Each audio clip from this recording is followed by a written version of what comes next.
10 minute के अंदर unseen passage solve हो सकता है क्या? बिल्कुल हो सकता है।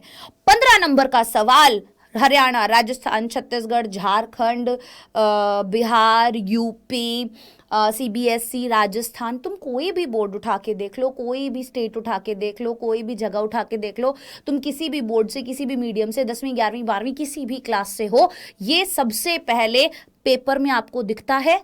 ये ही मुझे लगता है कि ज्यादातर बच्चों के इंग्लिश के पेपर बर्बाद होने का कारण बनता है। कैसे हम अपनी इस बर्बादी को होने से रोक सकते हैं? अनसीन पैसेज जो 15 नंबर का एग्जाम में पूछा जाता है, कई बोर्ड्स एग्जाम में तो उससे भी ज्यादा का पूछा जाता है, कैसे कैसे कैसे सॉल्व करें बिना गलती किए, कैसे बिना समय बर्बाद किए सॉल्व करें, पहले सॉल्व करें या बाद में सॉल्व करें, बहुत सारी चीजों का जवाब आज आपको मिल जाएंगे। मेरी बात को बहुत ध्यान से सुनिएगा। 15 मार्क्स का ये जो क्वेश्चन आता है एग्जाम में, सबसे पहले आपको दिखाई देता है। तो सबसे पहला सवाल भी मैं बच्चों का जो आता है कि मैम अनसीन पैसेज सबसे पहले करें कि सबसे लास्ट में करें? मेरी बात को बहुत ध्यान से सुनना। मैं जो सलाह देती हूं बच्चों को कि अनसीन पैसेज को सबसे पहले मत करो। हां, कर सकते हो, दिक्कत वाली बात कोई भी नहीं है, पर मैं मना क्यों करती हूं? क्योंकि ये ऐसी चीज है जो आप पहले से पढ़कर नहीं गए हो, तो हमें नहीं पता कि आखिरकार होने क्या वाला है। इसीलिए अच्छा ये रहता है कि जो चीजें हम पहले से पढ़कर गए हैं वो हम पहले अटेम्प्ट करें पेपर में। समझे? अनसीन पैसेज हो सकता है आपका आता हो सकता है आपको ना भी आए, तो इसीलिए ये वाला रिस्क हम नहीं लेंगे। हम सबसे पहले वो सवाल करेंगे जो हम बहुत अच्छे से करके गए हैं, चाहे वो लिटरेचर हो, चाहे वो ग्रामर हो, चाहे वो राइटिंग सेक्शन हो, कोई सा भी हो जिसमें आप सबसे ज्यादा कॉन्फिडेंट हैं, वो ही सेक्शन आप सबसे पहले करेंगे। अनसीन पैसेज को आप एक बार साइड में रख देंगे, बाद के लिए रख देंगे, ठीक है। दूसरी चीज, सबसे पहली चीज थी सबसे पहले ना अटेम्प्ट करें। क्यों? क्योंकि इसमें रिस्क होता है टाइम वेस्ट होने का। आप अटक जाएंगे, आप पैसेज को बार बार पढ़ते रहेंगे, आप उसे समझने में लग जाएंगे। अगर क्वेश्चंस के आंसर नहीं मिले, आप टेंशन में आ जाएंगे कि 15 नंबर का क्वेश्चन मुझसे नहीं निकल रहा है, और इसी वजह से जो पेपर आता होगा वो भी प्रेशर में लिखोगे, तो जितना अच्छा कर सकते थे उतना अच्छा नहीं कर पाओगे। आई बात समझ में? दूसरा पॉइंट जो बहुत ज्यादा इंपॉर्टेंट होता है, ये तो मैंने बता दिया कि अटेम्प्ट कब करना है। शुरुआत के 15 मिनट जो मिलते हैं, बेटा 15 मिनट का समय दिया है तुम्हें। अगर 2-4 मिनट का दिया होता तो हम सोचते कि 2-4 मिनट में कोई क्या कर सकता है। 15 मिनट का अगर हमें समय दिया है, मतलब हमें पेपर प्लान करने का समय दिया है, मतलब हमें पेपर को रीड करने का समय दिया है। इसीलिए इस समय में हमें पेपर प्लान करना है, पेपर रीड करना है, ना कि हमें आंसर सोचने बैठना है। बच्चे अक्सर यही करते हैं, 15 मिनट के समय में अनसीन पैसेज सॉल्व करने बैठ जाते हैं और फिर टेंशन हो जाती है वहीं से शुरू। अगर वो समझ में नहीं आ रहा है तो, समझ में आता है तो बहुत अच्छी बात है, नहीं आता है तो वहां से ही टेंशन शुरू हो जाती है। बाकी का पेपर भी नहीं पढ़ते हैं, तो 15 मिनट क्या किए, वेस्ट हो गए। ना अनसीन पैसेज समझ में आया, ना पूरा का पूरा पेपर रीड किया। तो पहले के 15 मिनट पूरा पेपर रीड करो एंड देन प्लान करो, मुझे कौन सा क्वेश्चन सबसे पहले करना है, कौन सा क्वेश्चन सबसे बाद में करना है। उसके अंदर अनसीन पैसेज भी आता है। अनसीन पैसेज को आप उन 15 मिनट के अंदर एक ऊपर ऊपर की रीडिंग देंगे और आपको उससे पता चल जाएगा, क्वेश्चंस भी जब रीड करोगे, कि पैसेज इजी है, क्वेश्चंस हो जाएंगे या नहीं होंगे। पता चल जाता है इजीली जैसे आप उसे रीड करते हो। आ गई बात समझ में? चलिए, दूसरा, सबसे पहले अटेम्प्ट ना करें। दूसरी चीज, जो 15 मिनट हैं उसके अंदर पेपर प्लान करें कि कैसे अटेम्प्ट करना है, पहले क्या करना है, बाद में क्या करना है। कि भाई मुझे लिटरेचर वाला पोर्शन तो पूरा आता है या मुझे ग्रामर तो पूरा का पूरा आता है, मैं सबसे पहले सारे ग्रामर के क्वेश्चंस निकाल देता हूं, इतने नंबर मेरे पक्के हो गए। पहले मैं लिटरेचर वाला काम कर देता हूं, इतने नंबर मेरे पक्के हो गए। फिर मैं राइटिंग सेक्शन पे आता हूं, तसल्ली से मेरा आधा पेपर हो चुका है, अब मेरा बचा हुआ पेपर बाकी है। राइटिंग सेक्शन के अंदर लेटर टू एडिटर, ये वो मैं सब पढ़ के आया था, अब मैं ये कर देता हूं। लास्ट मेरा बचा अनसीन पैसेज का। अब मेरी बात को बहुत ध्यान से सुनो, हमेशा पेपर में कौन से सेक्शन में कितना टाइम देना है, लेटर लिखने में मुझे कितना टाइम लगता है, आर्टिकल लिखने में मुझे कितना टाइम लगता है, अनसीन पैसेज लिखने में या सॉल्व करने में मुझे कितना टाइम लगता है, ये प्रिपरेशन तुम्हें पहले से करके जानी होगी, तभी पेपर नहीं छूटेगा। इसीलिए जो 15 मिनट है वो पेपर प्लान करना है। मैं पहले ये सवाल करूंगा, फिर ये करूंगा, फिर ये करूंगा, फिर ये करूंगा, ठीक है, जिसके अंदर एक रीडिंग तुम्हें पैसेज की भी देनी है। अगर मैं बात करूं यूपी बोर्ड की या किसी और बोर्ड की, तो पैसेज ज्यादा बड़ा नहीं आता है, पैसेज छोटा ही आता है, ठीक है, बहुत जल्दी रीड हो सकता है, बहुत छोटा सा पैसेज देते हैं, कोई बहुत बड़ा पैसेज नहीं देते। सीबीएसई के अंदर पैसेज बहुत ज्यादा हार्ड आता है और बहुत ज्यादा बड़ा भी आता है, तो वहां पर बच्चों को थोड़ा सा अलग कॉन्सेप्ट है, उसको सॉल्व करने का अलग तरीका है, पैसेज भी अलग अलग तरीके के पूछे जाते हैं। बट अगर हम बात करें हमारी हिंदी मीडियम की, यूपी बोर्ड की, बिहार बोर्ड की, तो इधर की तरफ जो पैसेज आते हैं वो कंपैरेटिवली ईजी आते हैं, ठीक है। पेपर प्लान करना है। तीसरी चीज जिसके बारे में सबसे ज़्यादा हम क्या कहते हैं कि वो होता है ना कि डरते हैं, या मैम हम कॉपी पेस्ट कर सकते हैं क्या, ठीक है, बहुत सी बार ऐसा डर लगता है कि यार पैसेज तो सामने दिया हुआ है, आंसर हमें यहाँ पर लिखने, तो मैम कॉपी पेस्ट कर सकते हैं क्या, मैम वोकैबुलरी वाले क्वेश्चंस को कैसे अटेम्प्ट करें, मैम टाइटल कैसे दे किसी भी पैसेज का। इन सभी सवालों के जवाब मैं आज आपको इस वीडियो के अंदर देने वाली हूँ। आइए शुरू करते हैं आज के इस वीडियो को, जहां पर अलग अलग तरीके के बच्चों के सवालों के जवाब मिलेंगे, जिसके अंदर सबसे पहला सवाल है क्वेश्चन पहले क्यों पढ़ें। मैं आपको ये बोलती हूँ, अनसीन पैसेज का ट्रिक बताने की कोशिश करती हूँ मैं, तो मैं आपको सबसे पहले क्या बोलूंगी, बेटा तुम है ना पहले पैसेज मत पढ़ो, बेटा तुम क्या करो पहले क्वेश्चंस को पढ़ो। बेटा रीजन क्या है, क्यों मैं बोल रही हूं तुम्हें पहले क्वेश्चंस को पढ़ो? मैं इसलिए बोल रही हूं क्योंकि तुम तब जब रीडिंग लगाओ पैसेज की, तो तुम्हें पता हो कि तुम कर क्या रहे हो रीडिंग करने के लिए, मतलब रीडिंग करके कर क्या रहे हो। एक तुम केवल रीड कर रहे हो, एक तुम्हारे दिमाग में सवाल हैं, तुम्हें पता है तुम्हें किन सवालों का जवाब देना है, और फिर तुम पैसेज रीड कर रहे हो, तुम्हें पता होगा कि तुम क्या ढूंढ रहे हो।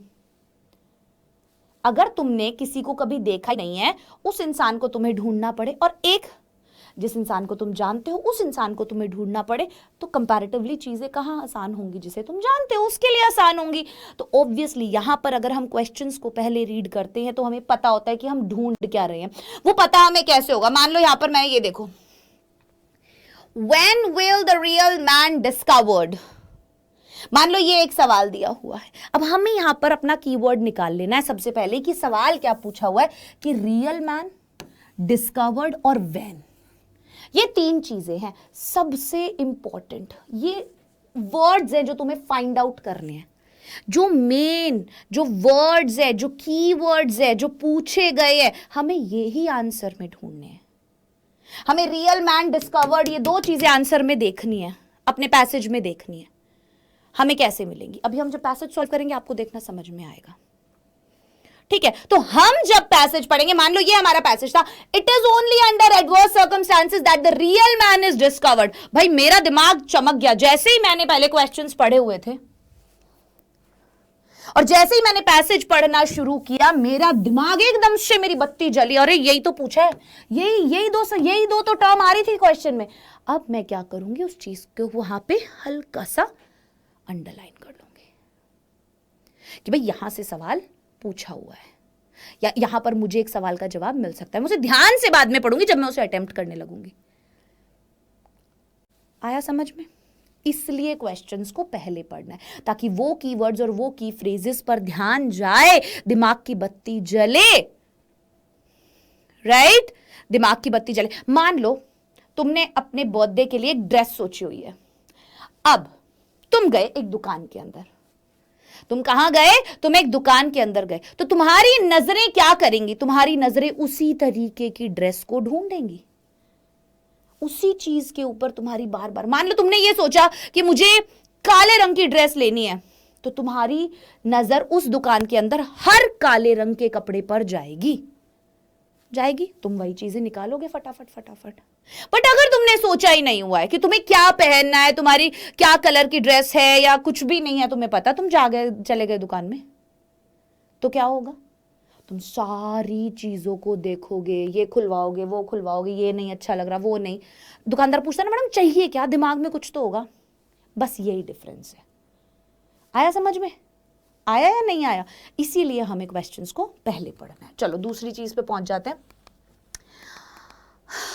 क्वेश्चन के आंसर किस ऑर्डर में मिलेंगे, ये भी हमेशा मैं आपको बोलती हूं कि यार आपको जो सवालों के जवाब मिलेंगे ना मेरे बच्चों, वो पहले सवाल का जवाब पहले, दूसरे का, उसके बाद तीसरे का, उसके बाद चौथे का, उसके बाद। पर मेरी बात को बहुत ध्यान से सुनना, ऐसा हमेशा नहीं होता, ठीक है? 99% ऐसा होता है, 1% नहीं भी होता। किस्मत हमारी खराब होगी तो शायद ऐसा ना हो, पर अक्सर ऐसा ही होता है। पहले सवाल का जवाब आपको सबसे पहले ही मिल जाएगा, जैसे मैंने इस सवाल का जवाब बोला था, इस सवाल का जवाब हमें सबसे पहले ही मिल गया। उसके बाद हमारा दूसरा सवाल जो होगा, what kind of a man proves his worth even in adversity. अब हमें पता है यार, एडवर्सिटी नाम से कुछ कुछ पूछा हुआ है ना? वर्थ नाम से कुछ कुछ पूछा हुआ है, एडवर्सिटी और वर्थ नाम से कुछ कुछ पूछा हुआ है। हम अगर आगे पढ़ेंगे तो हम इसी को ढूंढेंगे। A man of character, noble intention, of strong and sturdy physique and virtues of selfless service to the others proves his worth. अरे वर्थ पूछा था यार, अरे एडवर्सिटी पूछा था यार सवाल में। पहले सवाल का जवाब पहले मिलेगा, दूसरे सवाल का जवाब उसके बाद मिलेगा, तीसरे का उसके बाद मिलेगा, चौथे का उसके बाद मिलेगा।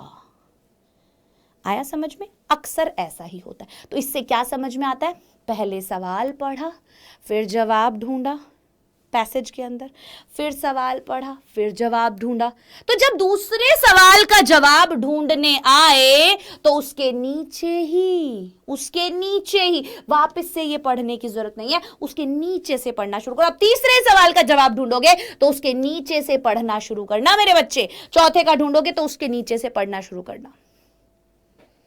आई बात समझ में? क्यों बोल रही थी मैं? बच्चे अक्सर इसमें अपना बहुत समय गवाते हैं। जब वो सवाल पहले नहीं पढ़ते तो वो क्या करेंगे, पहले पैसेज पढ़ेंगे, फिर सवाल पर जाएंगे, सवाल पढ़ेंगे, फिर स्टार्टिंग से पैसेज पढ़ेंगे, फिर उन्हें आंसर मिल गया, आंसर लिखा, फिर वो दूसरा क्वेश्चन पढ़ेंगे, फिर स्टार्टिंग से पैसेज पढ़ेंगे। अरे इतना समय नहीं है इतना समय हमारे पास एग्जाम में, स्पेशली इंग्लिश के एग्जाम में। आ गई बात समझ में? चलो तीसरी चीज भी हो गई कि किस ऑर्डर में मिलेगा, एक के बाद एक मिलता है। चौथी चीज, टाइटल कैसे दें। टाइटल देने वाले सवाल हमेशा पूरा पैसेज पढ़ने के बाद ही दिए जा सकते हैं, ठीक है ना? टाइटल वाले जो जवाब हैं वो हमेशा सारे क्वेश्चंस जब आप कर लो उसके बाद टाइटल वाले सवाल किए जा सकते हैं, स्टार्टिंग में ही टाइटल वाले सवाल नहीं किए जा सकते, ध्यान रखिएगा। पूरा पैसेज टाइटल वाले सवाल को आंसर करने के लिए करना पड़ेगा। फॉर एग्जाम्पल जैसे यही वाला आप ले लीजिए जो हम पैसेज आज करेंगे, इस वाले पैसेज को आप पढ़ेंगे जब अभी, तो आप मुझे बताइएगा कि आप क्या टाइटल देना पसंद करेंगे। टाइटल बेसिकली कुछ नहीं होता है, किसके बारे में बात की है वही टाइटल है। जिस भी टॉपिक के बारे में बात की हुई है, ठीक है, बाल मजदूरी के बारे में बात की है, बाल मजदूरी। इस वाले पैसेज में हमने देखा रियल मैन के बारे में बात की हुई है, रियल मैन की क्वालिटीज के बारे में बात की हुई है, qualities of a real man. दे दिया टाइटल हमने। शॉर्ट रखना है टाइटल, छोटा रखना है टाइटल, कोई बहुत अतरंगी टाइटल देने की जरूरत नहीं होती, सिंपल रखना है अपना टाइटल, आसान शब्दों में अपना टाइटल लिखना है।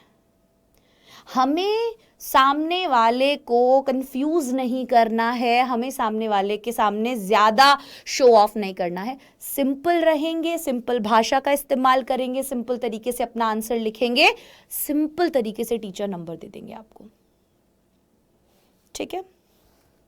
अब वोकैबुलरी वाले क्वेश्चंस कैसे करें ये मैं लास्ट में बताऊंगी तुम्हें। कॉपी पेस्ट कर सकते हैं क्या? ये वो चीज है जो तुम्हें नहीं करनी। आंसर अगर दिया हुआ है, फॉर एग्जाम्पल ये, when will the real man discovered, it is only under adverse circumstances that the real man is discovered, right? तो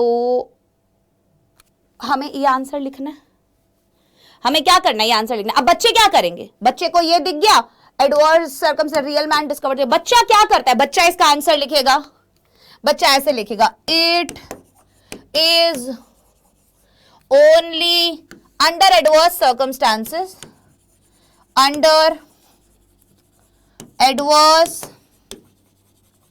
circumstances that the real man is discovered, that the real man is discovered. आपका दिमाग ऐसे ही चलेगा। अब बच्चे पूछेंगे madam अगर हम ऐसा का ऐसा लिखाए तो हमें नंबर मिल जाएगा क्या? नहीं मिलेगा। अगर टीचर को तुमसे कॉपी पेस्ट करवाना होता, यहां से उठा के तुम्हें यहां पर आंसर लिखवाना होता, तो वो 15 नंबर में ये चीजें नहीं देता। वो कॉपी पेस्ट नहीं चाहते हैं आपसे, वो चाहते हैं आपकी अंडरस्टैंडिंग जानना, इंग्लिश लैंग्वेज को आप कितना अच्छे से समझते हैं वो जानना।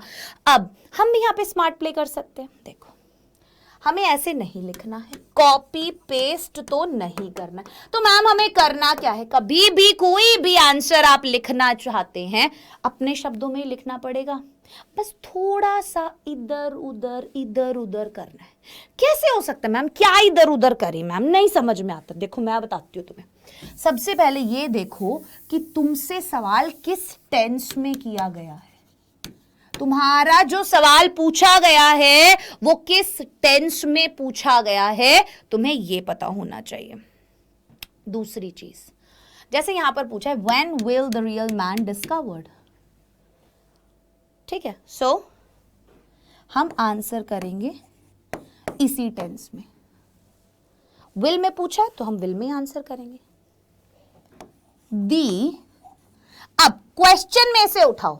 अच्छा, पहली चीज, क्वेश्चन का टाइप देखो, व्हेन से शुरू हो रहा है, मतलब कि कोई रीजन पूछ रहा है। एक तो होता है जो हमारा हेल्पिंग वर्ब से शुरू होता है ना? इंटेरोगेटिव क्वेश्चंस जो होते हैं वो हमें पता होता है कि भाई वो हेल्पिंग वर्ब से शुरू होते हैं। इज, एम, आर, वॉज, वर, इनसे शुरू होते हैं, राइट? एक होते हैं हमारे WH वर्ड से शुरू होते हैं। तो WH वर्ड में हमें रीजन देना पड़ता है या एक्सप्लेन करना पड़ता है, चीजों को रीजन देना पड़ेगा या कुछ भी एक्सप्लेन करना पड़ेगा, बताना पड़ेगा।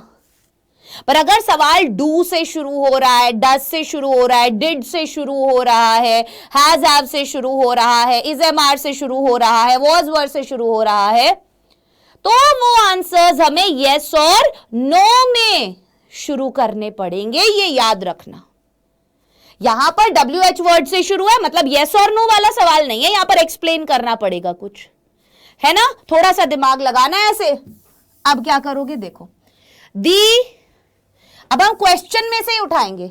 हमेशा कुछ समझ में नहीं आ रहा, सवाल में से उठाओ चीजों को। कॉपी पेस्ट से बचना है ना, सवाल में से उठाओ। The real man will be discovered under adverse circumstances. Only under adverse circumstances. अब आप क्या कर सकते हो? अगर आपको एडवर्स वर्ड का सिनोनिम पता है कि एडवर्स वर्ड का मतलब क्या है, तो आप एडवर्स वर्ड को यहां पर रिप्लेस कर दो। यस, एडवर्स मतलब जो भाई असली आदमी का पता कब चलता है? जब चुनौतियां हो लाइफ में, बुरा समय चल रहा हो, प्रॉब्लमैटिक सर्कमस्टांसेस हो, है ना? तो एडवर्स सर्कमस्टांसेस मतलब क्या हुई कि भाई प्रॉब्लम भरे सर्कमस्टांसेस हो, जो भी सिचुएशंस हैं। आप यहां पर एडवर्स का कोई भी सिनोनिम यूज कर सकते हो। Under bad circumstances, simple word. और आया समझ में क्या कहने की कोशिश कर रही हूं मैं? राइट? चलो, ये चीज हो गई हमारे।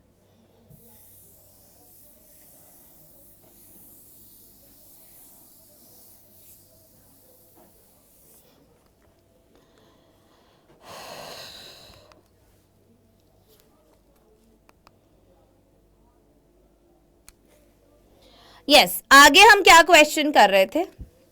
अब हम कर रहे थे कि क्या हमें पैसेज को बार बार पढ़ना है? तो तुम्हें कोई असाइनमेंट बनाना है क्या? नहीं ना। तो तुम पैसेज को बार बार क्यों पढ़ोगे? अगर तुम्हें कोई असाइनमेंट बनाना हो, तुम्हें किसी को सुनाना हो कि भाई मेरे को तो भाषण देना है, तो वहां पे आप ऐसा करो तो कोई इंसान सोचे भी, राइट? पर हमें तो ऐसा कुछ नहीं करना, हमें तो आंसर ढूंढना है, तो पैसेज को बार बार नहीं पढ़ना है, हमें केवल आंसर ढूंढना है। हमारा पैसेज को देखते ही सबसे पहले दिमाग में घंटी यही बजनी चाहिए, मुझे क्या करना है? मुझे आंसर ढूंढना है। मुझे क्या करना है? मुझे आंसर ढूंढना है। ठीक है? तो पैसेज को बार बार नहीं पढ़ना, पैसेज को समझना है। मैं कह सकती हूं कि बहुत डीपली नहीं समझना, बहुत गहराई से नहीं। बच्चे एक एक वर्ड का Hindi to English to Hindi, English to Hindi करने बैठ जाते हैं, कोई वर्ड समझ में नहीं आ रहा उसी पे अटक कर खड़े हो जाते हैं। ये वाली काम नहीं करनी हमको, ठीक है ना? बिल्कुल नहीं करनी। अब since, so, as, for, because, इनसे अपने आंसर्स शुरू नहीं करने। कोई भी आंसर जब आप लिखना शुरू करेंगे तो आप इनसे शुरू नहीं करेंगे, ध्यान रखिएगा इस बात का, ठीक है? अगली बात, खुद की राय। आपको जो आंसर मिलेंगे, अब चाहे पैसेज में कुछ सही लिखा हो, पैसेज में कुछ गलत लिखा हो, फर्क नहीं पड़ता। तुम क्या सोचते हो वो तुम्हें आंसर में नहीं लिखना, जो पैसेज में लिखा है वही आंसर तुम्हें देना है, खुद की राय नहीं देनी। अगर पैसेज में लिखा है पढ़ाई जरूरी नहीं है, तो तुम ऐसे मत लिख देना कि ये गलत लिखा हुआ है। अपनी खुद की राय नहीं देनी है। कहने का मतलब यह है कि पैसेज जो दिया है तुम्हें उसे केवल टीचर चाहता है कि तुम्हें समझ में आया या नहीं, वो सही है बात या वो बात गलत है उससे फर्क नहीं पड़ता। तो खुद की राय, खुद के ओपिनियन नहीं डालने आंसर के अंदर। पैसेज से, इसका मतलब ये होता है कि पैसेज से बाहर से आंसर निकाल के नहीं लाना, पैसेज से ही आंसर निकाल के लाना है। आया समझ में? ये वाली दो चीजें जो हैं वो हैं वोकैबुलरी से रिलेटेड। वोकैबुलरी वाले क्वेश्चंस को कैसे अटेम्प्ट करें? सबसे पहली चीज, कोई भी वर्ड के एंटोनिम पूछे, सिनोनिम पूछे हैं, कैसा भी क्वेश्चन आपसे पूछा गया है, तो सबसे पहले आपको क्या करना है? आपको रिप्लेस करना है उस शब्द को, ठीक है? किसी भी वर्ड का एंटोनिम पूछा है, सिनोनिम पूछा है, तो पूरे पैसेज के अंदर एक कॉमन आइडिया आप लोगों को लग जाता है। कोई भी ऐसा अनयूजुअल वर्ड अगर आपको दिखाई दे रहा है, आप क्या करो? उस वर्ड को रिप्लेस करके देखो कि क्या अगर मैं ये वर्ड रिप्लेस करता हूं तो इसका मीनिंग क्या निकल कर आ रहा है। उस लाइन को 2 से 3 बार पढ़ो, अपने आप मीनिंग समझ में आएगा, गारंटी है इस बात की, 100% समझ में आएगा। जैसे अभी हम कुछ क्वेश्चंस करते हैं, फॉर एग्जाम्पल ये जो पैसेज मैंने यहां पर दिया है, ठीक है, इस पैसेज को सॉल्व करते हैं। फर्स्ट क्वेश्चन तो हम कर चुके थे।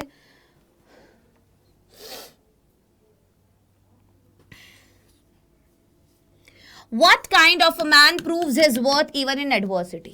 ये सवाल दिया है, किस तरीके का आदमी। अच्छा एक चीज और सुनो, सारे सवाल एक साथ मत पढ़ लेना, याद ही नहीं रहेगा कुछ भी, ठीक है? कि सारे सवाल एक साथ पढ़ लिए तो याद ही नहीं रहेगा। 3 सवाल पढ़ लो शुरुआत के, फिर पैसेज पढ़ना शुरू करो, ठीक है? जैसे पहले वाले में हमने देख लिया रियल मैन डिस्कवर्ड, दूसरे वाले में हमने देख लिया प्रूव्स वर्थ, एडवर्सिटी ये ढूंढना है हमें, तीसरे वाले का कॉन्कर और मिशन, ये 2 वर्ड्स हमने निकाल लिए कि यार ये 2 वर्ड्स मुझे ढूंढने हैं पैसेज के अंदर कि कहां इनके बारे में बात हो रखी है, ठीक है? सारे याद नहीं रहेंगे एकदम से, इसीलिए कोशिश करना कि पहले 2-3 सवाल पढ़ लो, फिर 2-3 सवाल पढ़ लो, ठीक है? जैसे दूसरे वाले सवाल का जवाब हम कैसे ढूंढ सकते हो, अभी तक हमने पैसेज पढ़ा ही नहीं है, अभी तक हमने पैसेज पढ़ा ही नहीं है। हमारे पास दूसरा सवाल है, what kind of a man proves his worth even in adversity?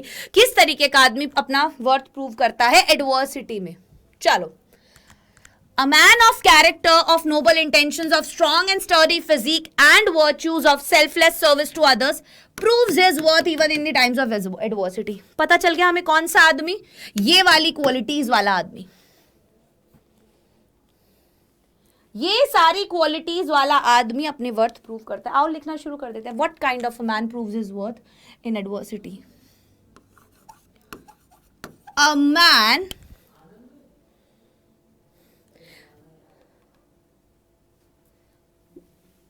of character, noble intentions, strong and sturdy physique, and virtues of selfless service to others.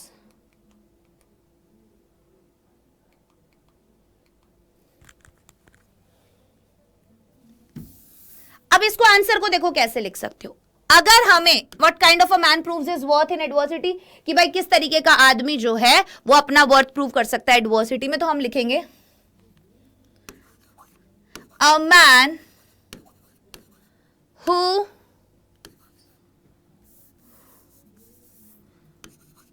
who can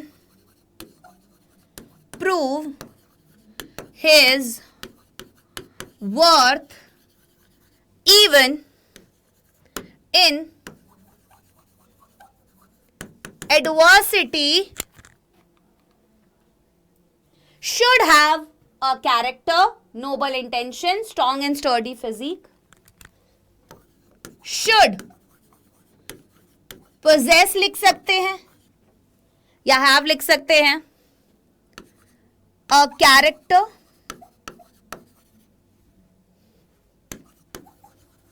noble intentions, strong and sturdy physique,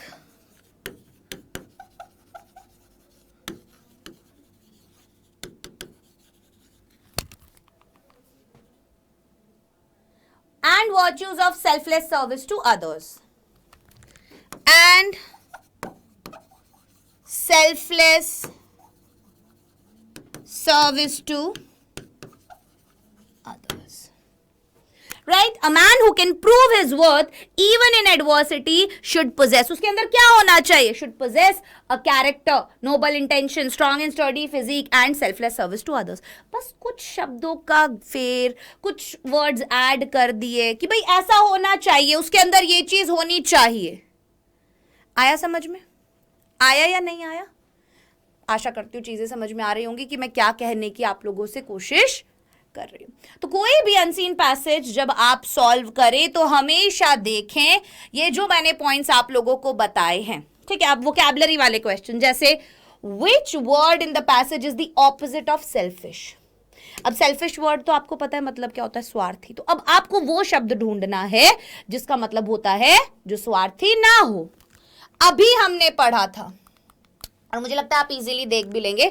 selfish word से related अगर हम अभी अभी वाले में ही देखें तो हमने देखा यहां पर सेल्फलेस. हमें ऑपोजिट तुरंत मिल गया, हम इसे रिप्लेस कर देंगे यहां पर. Right? Selfless service to others, जो खुद के बारे में ना सोचे. सेल्फिश जो खुद के बारे में सोचे. मिल गया हमें अपना आंसर.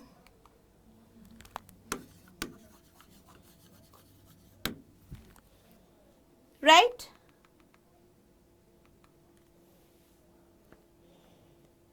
क्लियर हुई चीजें? अब इसका अगर हमें टाइटल देना पड़े, आप पूरा पैसेज पढ़िए, ठीक है, एंड देन कमेंट सेक्शन में मुझे इसका टाइटल जरूर बताइएगा. तो मैं आशा करती हूं आज का ये वीडियो आप लोगों के लिए काम का होगा, आपको मदद करेगा एग्जाम के अंदर अच्छे मार्क्स स्कोर करने में. एग्जाम में समय ज्यादा नहीं है. आप लोगों से कहूंगी पैसेज आपके लिए आसान हो जाएगा कब? अगर आप रोजाना एक पैसेज सॉल्व करें पर टाइमर लगाकर. अभी से डेली एक पैसेज सोने से पहले सॉल्व करें टाइमर लगाकर. एग्जाम में दिक्कत आएगी ही नहीं. ठीक है, चलिए तो बाय एवरीवन, टेक केयर. आशा करती हूँ वीडियो पसंद आया होगा. कमेंट सेक्शन में जरूर बताइएगा वीडियो कैसा लगा. And all the very best.